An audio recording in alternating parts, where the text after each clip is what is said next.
Hola a todos y bienvenidos a Por qué, un podcast en el que respondo a las dudas de las cosas que han cambiado nuestro mundo. Continuaremos con la segunda parte de por qué Francisco Franco es considerado un héroe. En el capítulo anterior, Francisco Franco se logró convertir en dictador, después de tener una infancia de abusos y maltratos de parte de su padre, ser golpeado por veteranos de la infantería de Toledo, lograr crecer de puestos militares, tener control de militares en Marruecos, crear guerra contra el Estado, dominar gran parte de España y finalmente venciendo a Rivera. Ahora lo controla todo y puede hacer lo que quiera con el país, y su misión ahora es recuperar la economía de España. España estaba en su peor momento. La guerra civil había destrozado la infraestructura, aumentando la pobreza. La producción industrial y agrícola disminuyó y España debía cientos de millones a sus aliados fascistas, Italia y Alemania.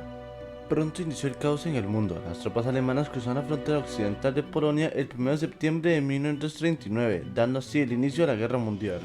Franco vio en la guerra una oportunidad de beneficiar al país, pero sabía que España estaba demasiado débil para participar en esa guerra o colaborar con armamento a sus aliados. Así que decidió esperar para sus ataques justo cuando la guerra estuviera terminando, parar el ataque decisivo, uniéndose a la Alemania nazi y poder reclamar el gran botín que la guerra le podría dar. Franco anunció el estado de no beligerancia de España el 12 de junio de 1940. Guardó una estricta neutralidad entre la contienda que enfrentaba a los pueblos civilizados de Europa. Para suerte de Franco, tuvo la oportunidad de participar en la guerra.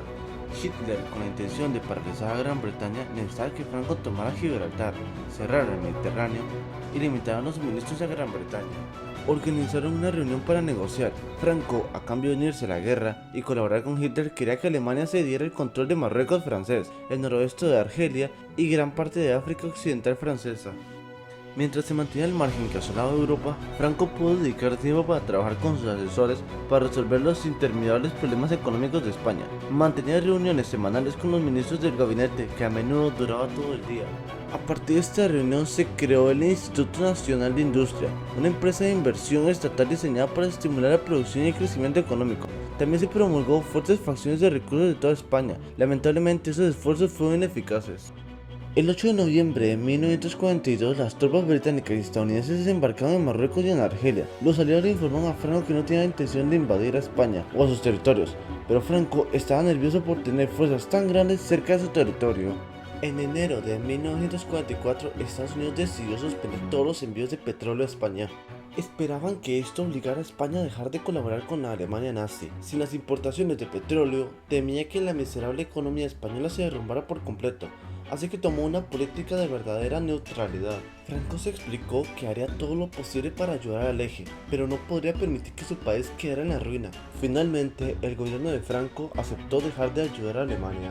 Cuando la guerra terminó en septiembre de 1945, Franco estaba en una posición muy difícil por su reputación, por lo que rechazaron a España de las recién formadas Naciones Unidas. Además, España recibió sanciones de la ONU. A la edad de 55 años, era el dueño del régimen más condenado en el mundo, ya que era el único país que aún mantenía el fascismo. El país estaba perdido, pero se dio una luz, una oportunidad de redimir a España. Inició la Guerra Fría entre la Unión Soviética y Estados Unidos, pero era rechazado por ambos bandos, las democracias occidentales por haber sido un dictador que había ayudado a los nazis, los comunistas por sus políticas anticomunistas. Tenía que convencer a las democracias occidentales, especialmente a Estados Unidos, para que aceptaran su régimen y le permitieran a España entrar al bando mundial de las Naciones Unidas. Si lo lograba, les quitaría las sanciones que la ONU le impuso y podría crear comercio con el occidente. Total, que en un giro inesperado, todo esto cambió por el asunto de que Corea del Norte invadía Corea del Sur en 1950. Esto provocó que Estados Unidos se aterrara de que se dieran crecimientos comunistas en otros países. Se volvió muy importante para la asociación Truman que España no se volvió comunista, y la mejor manera de hacerlo era traer a España al redil occidental. De este modo, el 4 de noviembre de 1950, la Asamblea General de la ONU votó por normalizar las relaciones con España. Pronto, un nuevo embajador estadounidense llegó a España en enero de 1951. Esto fue un inicio para que llegaran más embajadores de otros países. La economía de España mejoró constantemente durante la década de 1950, gracias a las relaciones con el occidente. Franco ya pudo comerciar con potencias económicas como Estados Unidos, lo que le permitió un aumento de suministros de alimentos y un lento crecimiento del empleo. De hecho, el Producto Interno Bruto de España creció un 50% entre 1950 y 1958, y fue gracias a un paquete de ayuda masiva de Estados Unidos. No gratuito, obviamente. Tuvo que darle a cambio el acceso a 3 bases aéreas y una base submarina. En 1966, un B-52 impactó contra un avión de abastecimiento sobre España y Estados Unidos perdió 4 bombas nucleares. Una bomba fue recuperada intacta, 2 estallaron al caer y la última bomba estuvo perdida por 6 meses y al final fue encontrada al fondo del mar gracias a un pescador local. En 1955 los franceses restituyeron al sultán marroquino del trono y acordaron darle a Marruecos su independencia. Pero no solo quería liberar al marroquino francés, sino que todo Marruecos, eso incluyendo el trozo que le pertenecía a España. Franco se resistía a abandonar, pero tenía presión de todos sus aliados occidentales, ya que apoyaban la devolución al sultán. Franco no tuvo otra opción que afirmar la dependencia de Marruecos el 7 de abril. En 1959 se dirigió a sus nuevos ministros por búsqueda de ayuda, ya que empezaban a darse problemas de crecimiento económico. Algunos de los ministros más importantes eran empresarios que querían calmar el control económico del gobierno. El ministro de Finanzas recomendó aflojar drásticamente las regulaciones. Franco se negaba a aceptar la propuesta, le preocupaba que si liberalizaban la economía, llevaría a una liberación del pueblo. Esto podría causar un conflicto político que le hiciera perder el poder, pero el ministro de Economía era un veterano condecorado de la guerra civil, y Franco confió en él, aunque arriesgaba. En la década de 1960, la economía española registró la mayor tasa de expansión sostenida en toda Europa. Todo pasó en aumento: los turistas, la pasta, los pijos, la educación y la población. Pero esto último no se le presentó muy bien a Franco, ya que al haber mayor educación entre los jóvenes españoles empezó a aumentar las protestas contra el gobierno represivo de Franco. Con 70 años ya estaba deteriorándose física y mentalmente.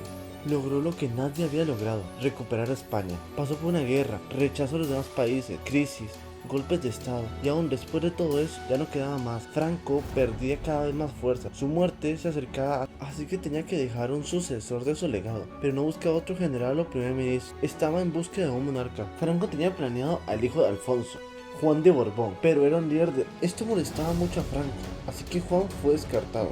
Solo quedaba el hijo de Juan, Juan Carlos de Borbón. No lo podía hacer rey muy pronto, por no poner de mala leche a los del gobierno, así que retrasó su decisión. En la década de 1960, Franco se enteró que había tenido razón con la liberación de la economía. Había liberalizado al pueblo español. Mientras más creció la economía, mayor era el acceso a educación, y este aumento también trajo el deseo de un gobierno más liberal. Franco perdía poco a poco sus aliados tradicionales, incluso se creó un movimiento de izquierda católica. Ahora, incluso la iglesia buscaba un gobierno menos represivo, se dieron huelgas ilegales y varios movimientos. Franco ya no podía más, sus días ya estaban contados, y en 1972 Franco colocó a su sucesor, Juan Carlos. En el verano de 1973 comenzó el proceso de selección de un presidente. Finalmente colocó a Carrero Blanco el 8 de julio, que fue un antiguo colega. Pero lastimosamente no duró mucho. Carrero fue asesinado. Esto afectó mucho a Franco, provocó que su salud empeorara. En julio de 1974 fue hospitalizado y finalmente el 20 de noviembre... Españoles, Franco ha muerto. Juan Carlos, después de la muerte de Franco, mantuvo su sistema hasta finales de 1976. Se redactó la legislación para formar un sistema democrático. De este modo trajo la democracia a España. Os preguntaréis que por qué se considera a Franco como alguien malo, si lo he contado como todo un héroe. Obvio que como dictador llegó a ser cruel, nunca existieron dictadores del todo buenos. Lanzó campañas de represión que mataron a miles más, arrestó a miles de presos políticos sin ver la luz del sol en años. Colaboró con las potencias del eje durante la Segunda Guerra Mundial, le negó a sus súbditos las libertades básicas e impidió la democracia de España hasta su muerte. Por ello a Franco le han comparado con Adolfo Hitler, pero lo que importa ahora mismo es vuestra opinión. ¿Opináis que Franco fue un héroe o un villano? ¿Consideráis que España podría haber estado mejor sin Franco o creéis que realmente sí lo necesitaban? Dadme tu comentario y tu opinión sobre Franco, y no olvidéis siempre tener curiosidad de nuevas historias. Investiga, aprende y descubre qué fue antes de todo lo que es ahora, y sobre todo, por qué suceden las cosas.